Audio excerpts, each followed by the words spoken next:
जनवरी महीने में कड़ाके की ठंड पड़ी हुई थी। कौशल्या अपनी तीनों नई बहुओं का गृह प्रवेश करवा रही थी। नई बहुओं के इर्द गिर्द कई सब्जियों से भरी ढेर सारी टोकरियां रखी हुई हैं, जो कि उनके मायके से आई हैं। इतनी सब्जियां देखकर पड़ोसन कमला मजे लेते हुए कहती है, अरे ये क्या कौशल्या बहन, लोगों की बहुएं मायके से आते हुए ढेर सारा दहेज लाती हैं, लेकिन तेरी बहुएं तो ये हरी भरी सब्जियां लेकर आई हैं।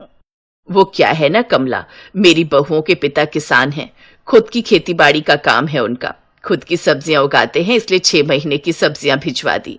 इसी बहाने हमें भी हरी भरी सब्जियां खाने को मिलेंगी।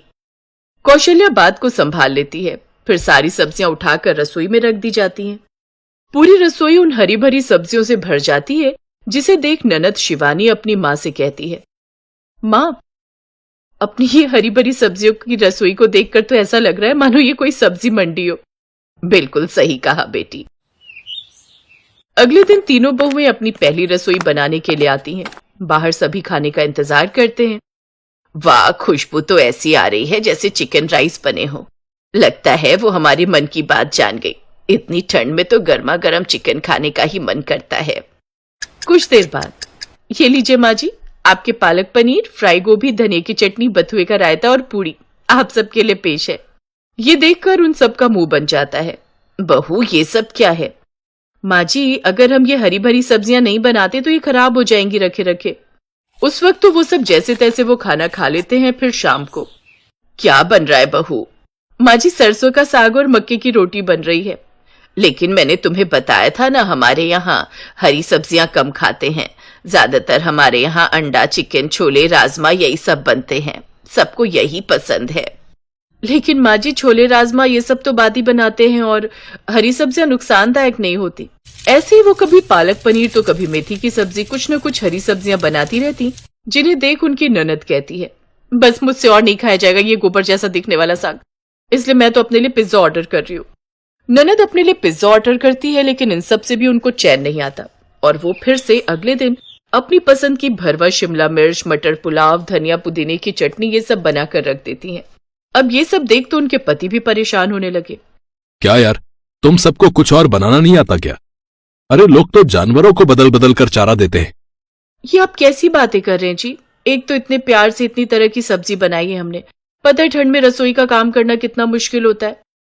हाँ, तो किसने कहा था इतना समय बर्बाद करने को? इससे तो सीधा टंगड़ी पका देती और साथ में चावल बना लेती। देखा बाबूजी, ये सब कैसे हमारी हरी भरी सब्जियों का मजाक उड़ा रहे हैं। बहू, खाने में कभी कभार ही हरी भरी सब्जियां अच्छी लगती हैं। अगर कभी हम तुम्हारी पसंद का कुछ खा रहे हैं तो कभी तुम हमारी पसंद का भी कुछ बना दिया करो। और मटन चिकन खाने का जो है असली मजा तो जो है ठंड में ही आता है भाई। अब कल खाने में चिकन और राइस ही बनना चाहिए, समझी? ससुर का गुस्सा देखकर सभी बहुएं चुप हो जाती हैं। लेकिन भला इतनी आसानी से हरी भरी सब्जियों की रसोई का स्वाद कैसे छूटने वाला था। अगले दिन वो तीनों भरवे करेले बनाने लगती हैं। तभी उनकी सास वहां पर चिकन लेकर आती है। ये चिकन लाई हूं, अब जल्दी से चटपटे मसाले बनाकर तैयार कर दो। चिकन देखकर वो सभी घिन्नाने लगती हैं। लेकिन माँ जी, हमने तो ये करेले काट लिए थे। कोई बात नहीं, लावो मैं पड़ोस में दे आती हूँ।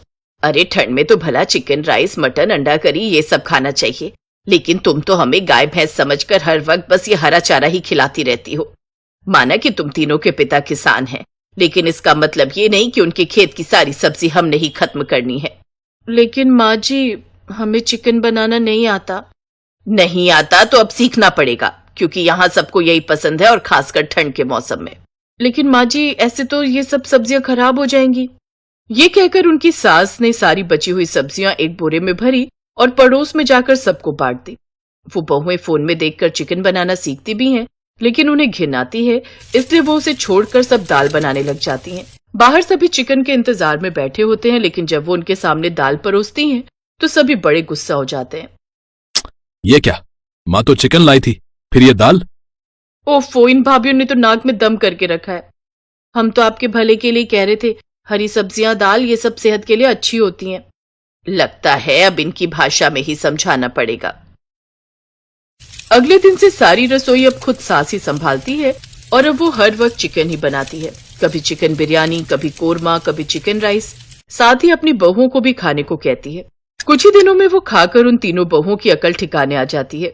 उनको समझ आ जाता है कि रोज एक ही तरह का खाना खाकर कितना अजीब लगता है, इसलिए अब वो हरी सब्जियों के साथ साथ कभी कभी चिकन, मटन और अंडा भी बनाती।